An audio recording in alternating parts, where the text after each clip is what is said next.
Hello मेरे प्यारे दोस्तों। स्वागत है आप सभी का एक बार फिर से आपके अपने YouTube channel teach for target में। आशा करती हूँ आप सब बहुत बहुत बहुत अच्छे होंगे। तो चलिए आज मैं अपना टॉपिक शुरू करने जा रही हूँ। जैसा कि आप लोगों को पता है कि मैं ग्रोथ एंड डेवलपमेंट का नेक्स्ट पार्ट लेके आई हूँ आज। अगर आप लोगों ने फर्स्ट पार्ट नहीं देखा है तो प्ले लिस्ट में जाके देख सकते हैं। और अगर आप लोग चैनल पर नए हैं तो प्लीज़ चैनल को सब्सक्राइब करें और अगर वीडियो अच्छा लगे तो प्लीज़ लाइक करें। आज मैं बात करने जा रही हूँ स्टेजेज ऑफ चाइल्ड डेवलपमेंट की, बाल विकास की अवस्थाएं, जिसमें फर्स्ट होता है प्री नेटल स्टेज। जैसा कि मैंने आप लोगों को बताया था कि विकास जो होती है वो गर्भ से कब्र तक होती है, तो उसी का फर्स्ट स्टेज हम देखेंगे कि वो होता है प्री नेटल स्टेज, यानी प्रसव पूर्व अवस्था। ये अगर मंथ में पूछे तो ये 9 मंथ का हो सकता है, अगर डे में पूछे तो 280 डेज बोल सकते हैं, या अगर वीक में पूछे तो हम लोग बोलेंगे कि 40 वीक का होता है। यह अवस्था माँ के गर्भधान यानी गर्भ से शुरू होती है। ठीक है, अब नेक्स्ट हम देखेंगे, नेक्स्ट है इन्फेंसी स्टेज यानी शैशव काल। अगर आप लोग बात करें तो सबसे ज़्यादा क्वेश्चन यहीं से आती है, शैशवावस्था से। ये बर्थ से 2 ईयर होती है, यानी जन्म से 2 वर्ष की अवस्था। इस अवस्था में बच्चों का शारीरिक एवं मानसिक विकास तेजी से होता है। आप लोग देखते होंगे कि अगर आपके घर में भी कोई छोटा बच्चा जन्म लेता है तो आप देखते होंगे कि उस जन्म से 2 वर्ष तक उसका शारीरिक और मानसिक विकास बहुत तेज़ी से होता है, बहुत ज़्यादा। आप पर डे उसमें कुछ ना कुछ इम्प्रूवमेंट देखते होंगे। ठीक है, बच्चा इस अवस्था में पूर्ण रूप से माता पिता पर आश्रित रहता है, क्योंकि वो अपने उसका बॉडी पार्ट ठीक ढंग से काम नहीं करता है, तो उसका सारा भी चीज़ जो होता है वो उसके माँ बाप या जो भी है उनके घर के फैमिली मेम्बर वो उसकी देखभाल करते हैं। ठीक है, इसमें नैतिकता की कमी होती है। अब नैतिकता की कमी का मतलब हो गया यहाँ पे कि आप देखते होंगे कि कोई छोटा बच्चा है, अगर सपोज़ 2 साल का बच्चा है, तो आप देखते होंगे कि वो आपको, अगर आप उसको गोद में लिए तो वो आपको भी एक थप्पड़ घींच देगा। उसको ये नहीं पता रहता है कि ये मेरे से बड़े हैं या ये मेरे दादाजी लगेंगे, इनका रिस्पेक्ट करना है। उसमें ये सब बात की कमी होती है। ठीक है, यहाँ से जो है वो प्राथमिक समाजीकरण की प्रक्रिया इस अवस्था में होती है। प्राथमिक समाजीकरण से तात्पर्य है कि प्राथमिक समाजीकरण होता है जो हमारा परिवार है, जो हमारे आस पड़ोस के लोग हैं, वो अवस्था शुरू हो जाती है। तो स्वाभाविक सा बात है कि जब बच्चा छोटा होता है तो वहाँ पे वो अपने माँ बाप, अपने फैमिली में रहता है, तो प्राइमरी सोशलाइजेशन की प्रक्रिया भी इसी अवस्था में होती है। नेक्स्ट हम देखेंगे चाइल्डहुड यानी बाल्यकाल। अब इसमें बाल्यकाल की 2 भागों में विभाजित किया गया है। इसका 2 पार्ट होते हैं। ठीक है, इसमें फर्स्ट है अर्ली चाइल्डहुड यानी पूर्व बाल्यावस्था। ये जो है वो 2 से 6 वर्ष की अवस्था है। फ्रेंड्स, आप इसका एज भी याद रखेंगे, क्योंकि कभी कभी एग्जाम में हम लोगों से एज भी पूछ दिया जाता है कि इनमें से कौन सा पूर्व बाल्यकाल की का एज है, या फिर मध्य बाल्यकाल पूछ देगा, ऐसे करके पूछ सकता है आप लोगों से। ठीक है, अब बात करते हैं कि बच्चों का बाहरी जुड़ाव होने लगता है, यानी जब बच्चा 2 से 6 वर्ष का होता है तो आप देखते होंगे कि वो अगल बगल में अपने दूसरे बच्चों के साथ खेलना शुरू कर देगा, अपने ही एज के बच्चों के साथ खेलना या अपने से बड़ों बच्चों के साथ भी खेलना शुरू कर देता है। घर में नहीं रहना चाहेगा, घर से बाहर निकलना चाहेगा। बच्चों में नकल करने की प्रवृत्ति या अनुकरण एवं दोहराने की प्रवृत्ति पाई जाती है, यानी अगर वो आपको जैसा देख रहा है वो उस तरह से बिहेव करेगा। आप देखते होंगे कि जब छोटा बच्चा होता है वो कार्टून चैनल या कुछ देखता है तो उसी तरह की नकल करना शुरू कर देता है, जैसा उसमें बोल रहा है वैसा ही वो करना शुरू कर देता है। समाजीकरण एवं जिज्ञासा दोनों में वृद्धि होती है। आप देखते होंगे कि जब इस एज का जो बच्चा होता है, पूर्व बाल्यकाल का बच्चा, तो आप देखते होंगे कि वो आप लोगों से बहुत ज़्यादा क्वेश्चन पूछेगा। सबसे ज़्यादा अगर पूछे तो क्वेश्चन इसी में बच्चा करता है, इसी एज में। देखते होंगे कि इस एज में बच्चा आपसे हमेशा पूछेगा मम्मा ये क्या है, मम्मा वो क्या है, या जो भी है उनके घर के सदस्य, उन लोगों से बहुत सारे ज़्यादा क्वेश्चन पूछेगा। ये क्या होता है, इसका क्या यूज है, या इसका कलर क्या है, बहुत सारा चीज़। आपके घर में भी कोई बच्चे होंगे तो आप लोग देखते होंगे कि वो बहुत ज़्यादा क्वेश्चन पूछता है। कभी कभी तो ऐसा होता है कि फैमिली मेम्बर इरिटेट हो जाते हैं, कितना क्वेश्चन पूछ रहा है, लेकिन ऐसा नहीं करना चाहिए। अगर आपसे बच्चा क्वेश्चन पूछ रहा है तो आपको उनका जवाब देना चाहिए। इससे क्या होता है कि बच्चों में और जिज्ञासा बढ़ती है, वो और क्वेश्चन पूछते हैं और उसका मानसिक विकास भी बेहतर होता है इससे। ठीक है, इस अवस्था को टॉय एज कहा जाता है। अब टॉय एज और गेम एज, ये दोनों में डिफरेंस है। टॉय एज होता है जिसमें हम कहेंगे कि इस अवस्था में बच्चा खिलौनों के साथ खेलता है। वो तरह तरह का खिलौना, गुड्डा गुड़ियों का खेल खेलेगा, गुड्डा या फिर कोई गुड्डा ले लेगा, उसका शादी उसकी गुड़िया के साथ, या उस लड़का है अगर तो उसको देखिएगा आप कि वो बाइक चला रहा है, बाइक ले लिया है, ये मेरा बाइक है, वो तुम्हारा बाइक है, इस तरह से। नेक्स्ट हम देखेंगे कि यह भाषा अर्जन के लिए संवेदनशील चरण है। अगर क्वेश्चन यहाँ से भी आता है कि सबसे ज़्यादा जो है बच्चा भाषा अर्जन, यानी जो अपने माँ बाप से या अपने फैमिली मेम्बर जो उनकी भाषा बोल रहे हैं वो खुद ब खुद बिना प्रयास के जो वो सीख रहा है, वो होता है भाषा अर्जन। तो ये भाषा अर्जन के लिए संवेदनशील चरण होता है, यानी आपको इसलिए बोला जाता है कि छोटे बच्चों के सामने आप अच्छे लैंग्वेज का यूज़ करें। अगर आप गलत लैंग्वेज का यूज़ कर रहे हैं तो बच्चा भी गलत लैंग्वेज ही यूज़ करेगा। इसलिए आप कोशिश करें कि अगर आपके घर में भी छोटा बच्चा है तो उसके सामने बेहतर लैंग्वेज का यूज़ करें, अच्छी बातें बोलें। आप जैसी बातें बोलेंगे वैसा ही बच्चा वो ग्रहण करेगा। इसलिए यह बहुत ही सेंसिटिव पीरियड कहा जाता है। ठीक है, नेक्स्ट हम लोग देखेंगे लेटर चाइल्डहुड यानी उत्तर बाल्यावस्था। उत्तर बाल्यावस्था या मध्य बाल्यावस्था भी बहुत जगह इसी को कहते हैं। ऐसे एग्जाम में आप लोगों को पूछ सकता है कि मध्य बाल्यावस्था की क्या एज होती है। तो मध्य बाल्यावस्था और उत्तर बाल्यावस्था दोनों सेम ही होती है। तो ये जो होता है वो 6 से 12 वर्ष की अवस्था होती है। ठीक है, बहुत जगह आपको एनसीईआरटी के बुक में 6 से 11 वर्ष दिया हुआ है, तो आप उस हिसाब से देख लेंगे कि जिस हिसाब से आपको ऑप्शन लग रहा है आप उसमें छांट के और उस हिसाब से अपना आंसर देंगे। ठीक है, इस अवस्था में बच्चों में बौद्धिक, नैतिक, सामाजिक, तर्कशीलता का विकास होता है, यानी बच्चा तर्क करना सीख लेता है। अगर आप उससे कोई क्वेश्चन पूछते हैं तो वो उस पर विचार करेगा, उस पर सोचेगा और फिर अपना मतलब तर्क देगा कि इसका ये आंसर हो सकता है, इसका ये आंसर हो सकता है। ठीक है, इसे स्कूल एज भी कहा जाता है। तो आप लोगों ने देखा होगा कि अब अभी जो है वो स्कूल में एडमिशन भी जो होता है वो 6 वर्ष में होता है, यानी इस एज में बच्चा स्कूल जाना शुरू कर देता है। उससे पहले बच्चा या तो प्ले स्कूल में होता है या आंगनबाड़ी में होता है। ठीक है, तो इसलिए इसे स्कूल एज भी कहा जाता है। इस अवस्था में बच्चे लड़ाई झगड़े बहुत करते हैं। आप देखते होंगे कि अपने फ्रेंड सर्कल में उससे बहुत ज़्यादा झगड़ा होता है, बहुत ज़्यादा। जब आप लोग भी बचपन में छोटे होंगे तो आप अपने मम्मी पापा से पूछिएगा कि बहुत से लोगों की शिकायत आती थी, आपके बेटे ने आज यहाँ झगड़ा किया, आपकी बेटी ने आज वहाँ झगड़ा किया, आज उससे लड़ाई हो गई, आज उससे झगड़ा हो गया। तो बहुत सारे लोग ऐसे होते हैं, मतलब छोटा बच्चा जब होता है तो वो स्कूल में जाएगा, आज उसका बैग तोड़ दिया, आज मम्मा आज मेरा उसने पेंसिल ले लिया इसलिए मैंने उसको पीटा। बहुत सारा ऐसा स्टोरी होता है। आप लोग ऐसे अपने फैमिली मेम्बर से भी पूछ सकते हैं कि जब आप लोग भी छोटे होंगे तो बहुत ज़्यादा लड़ाई झगड़े करते होंगे।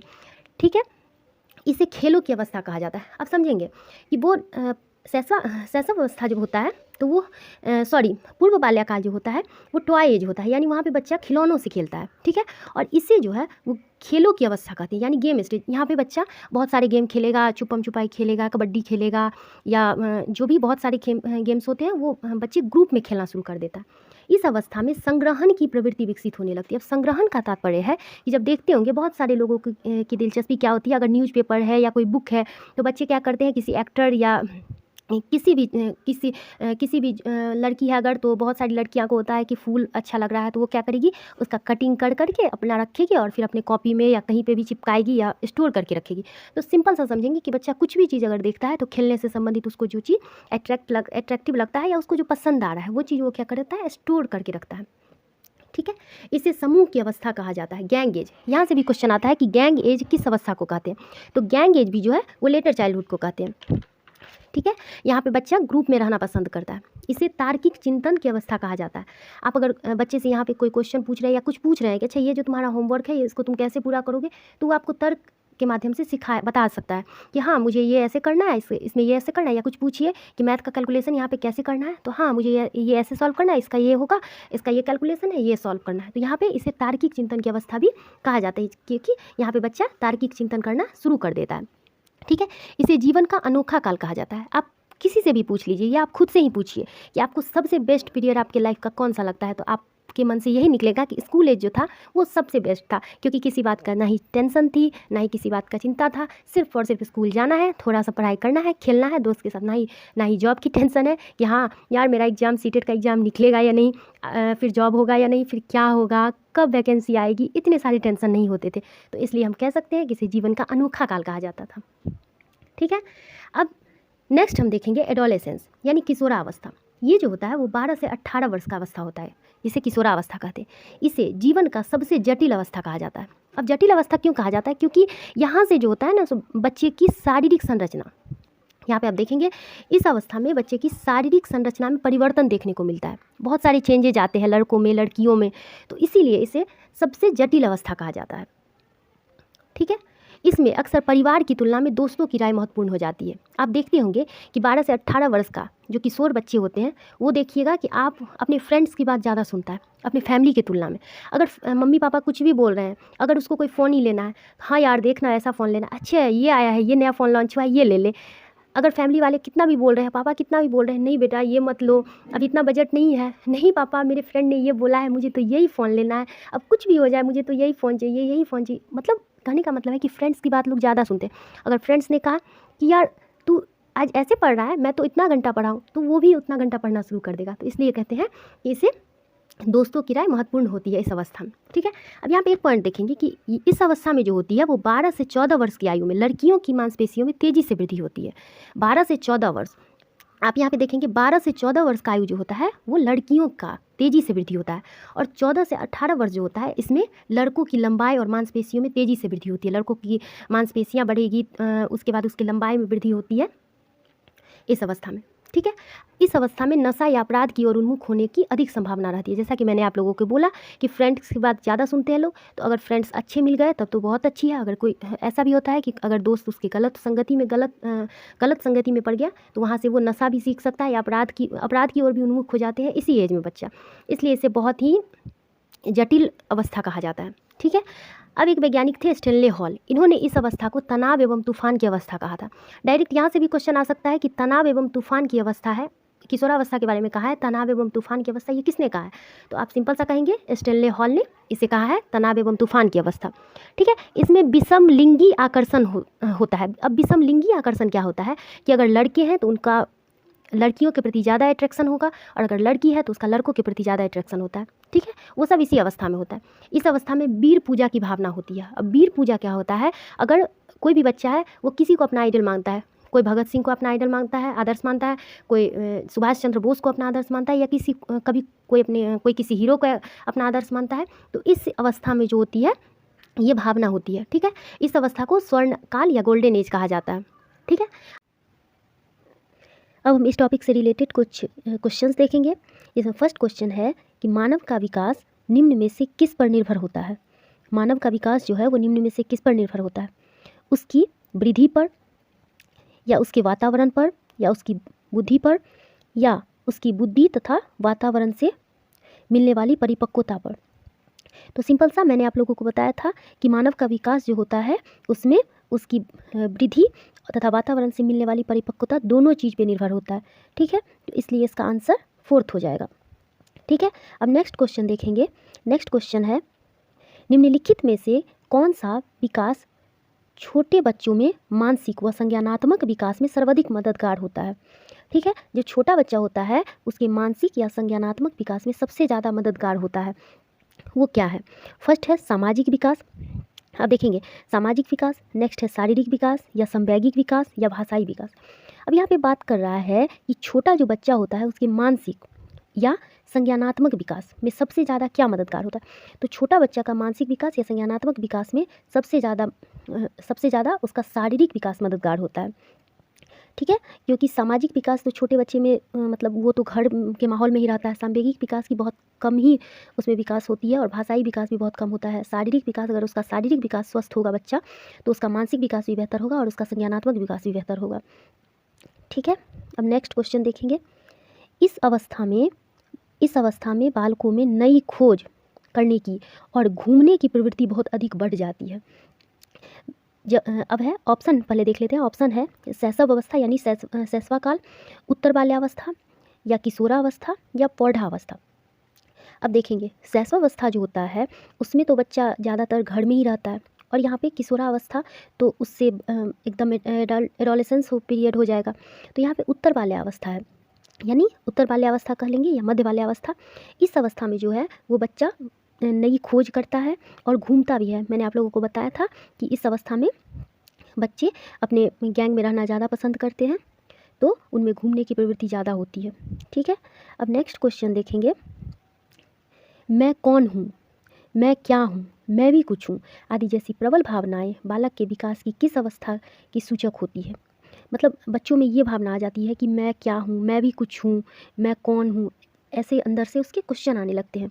तो ये जो है सो किस अवस्था का सूचक है? फर्स्ट है किशोरावस्था, सेकंड है शैशवावस्था, थर्ड है प्रौढ़ावस्था, फोर्थ है बाल्यावस्था। तो ये जो होती है भावना कि मैं कौन हूँ, मैं क्या हूँ, ये सब जो है वो किशोरावस्था में होती है बच्चों में। उस टाइम में मैंने आप लोगों को बताया था कि बच्चे अपने फ्रेंड सर्कल में ज़्यादा रहना पसंद करते हैं। तो उस टाइम में उन लोगों को लगता है कि मैं भी कुछ हूँ, मैं क्या हूँ, अपने खुद अपने आप से क्वेश्चन करते हैं। क्यों? क्योंकि उस अवस्था में बच्चों में बहुत सारे चेंजेज आने लगते हैं। ठीक है, अब नेक्स्ट देखेंगे। ये सीटेट फरवरी 2016 का क्वेश्चन है कि मध्य बचपन की अवधि, मैंने आप लोगों को बताया था कि कभी कभी उसकी एजेज भी पूछ देते हैं। तो मध्य बचपन की अवधि है, मैंने आप लोगों को 6 से 12 वर्ष बताया था। यहाँ पे आप देख सकते हैं कि 2 से 6 वर्ष नहीं होगा, 6 से 11 वर्ष होगा यहाँ पे। ठीक है, जन्म से 2 वर्ष कौन सा अवस्था होता है, आप लोग कमेंट में बताएंगे। मैंने आप लोगों को आगे बता चुकी हूँ ये बात कि जन्म से 2 वर्ष और 2 से 6 वर्ष की क्या अवस्था होती है, ये भी आप लोग मुझे कमेंट में बताएंगे। ठीक है, अब मैं नेक्स्ट क्वेश्चन देखूंगी कि विकास शुरू होता है। ये सीटेट जनवरी 2012 का क्वेश्चन है कि विकास, किसी बच्चे का विकास जो होता है वो कब शुरू होता है? उत्तर बाल्यावस्था, प्रसव पूर्व अवस्था से, शैशवावस्था से, पूर्व बाल्यावस्था से।